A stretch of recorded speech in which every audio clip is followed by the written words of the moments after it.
Hello dear Sister Brinton, hello dear class. So for this my third project I decided to use storybird.com website.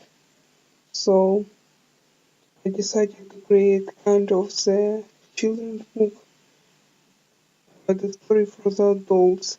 It's called Animal in Real Life. On the first page I will write the definition for the elephants, for the second story.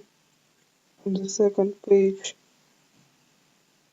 I wrote the definition of the word lion,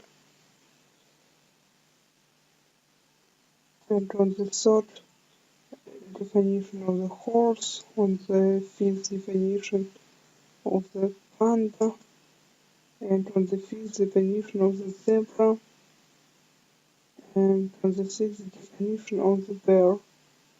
So in the same way we can create more stories for vocabulary learning, this kind of definition and vocabulary learning. I'm very grateful to work in this class. It was very easy, no issue to create the storybook. With regards, with love and respect, Ellen from Ukraine.